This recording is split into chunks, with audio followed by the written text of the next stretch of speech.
Hey everyone. So last week on Monday, George Floyd was murdered by the police in Minneapolis, Minnesota.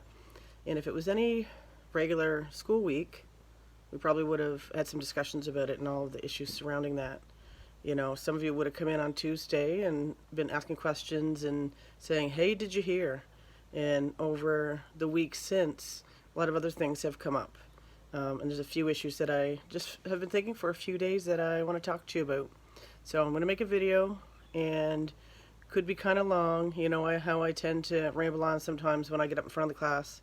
But there's a few things that I want to talk about specifically that you may have been sort of seeing in the news or maybe having discussions with friends and family about.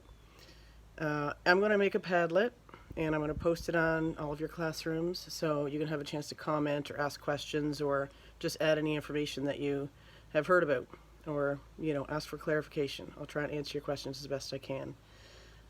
So George Floyd, he was murdered by a police officer. And you may have seen videos and you may have seen pictures.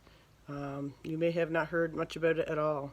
Some of you maybe haven't been watching the news or talking to people. So some things have been coming up, like terms like white privilege, systemic racism, and a lot of talk about rioting. What good is it?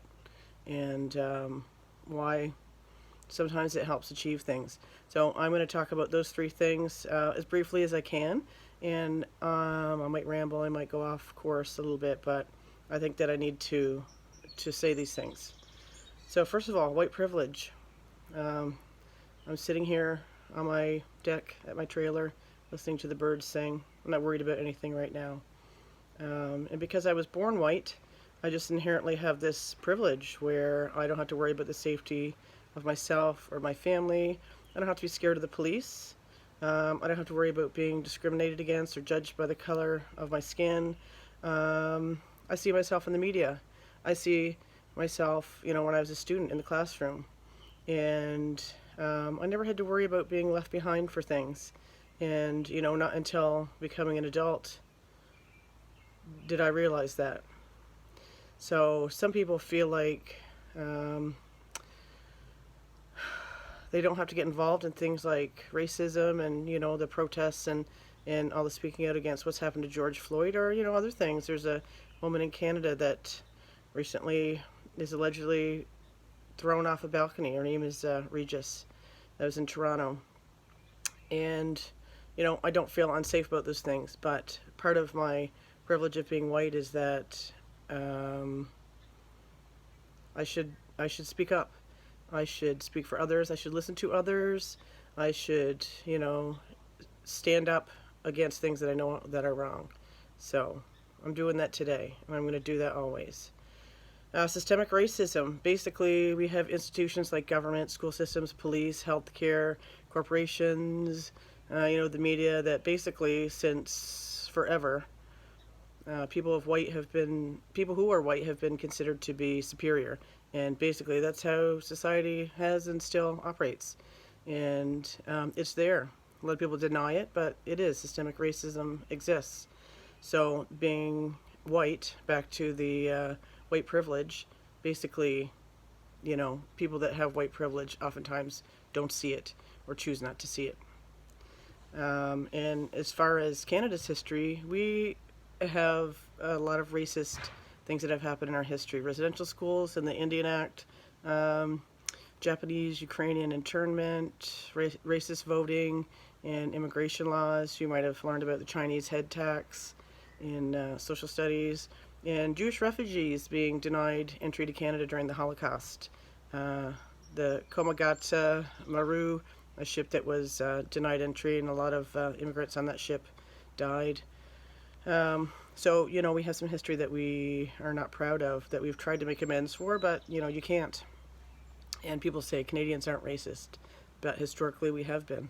We have racism in our communities, in our schools, sometimes in our homes. Rioting. Okay, last thing. So a lot of people are seeing images and videos of rioting and looting and violent protests.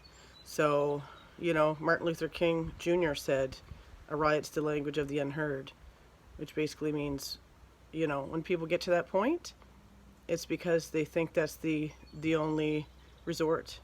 That's their last way of being heard. So this is what's happening right now. There's some very big achievements in civil rights and human rights that have come from rioting. The Stonewall riots in New York in 1969, when the police raided a gay bar, and the citizens resisted.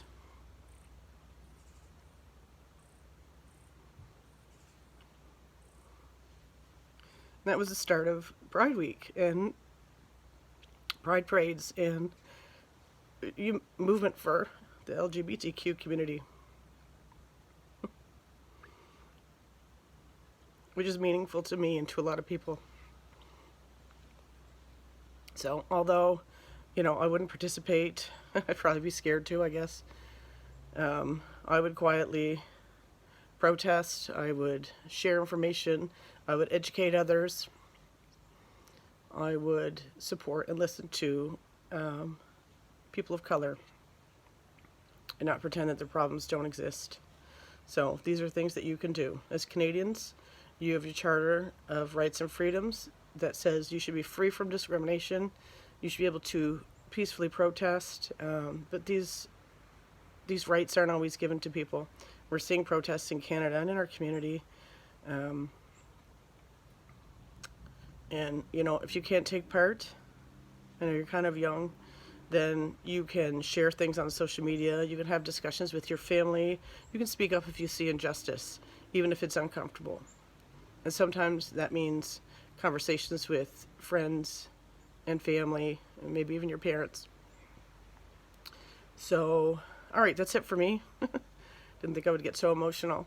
So go to the Padlet link, leave a question for me, make a comment, share your thoughts. Miss you guys.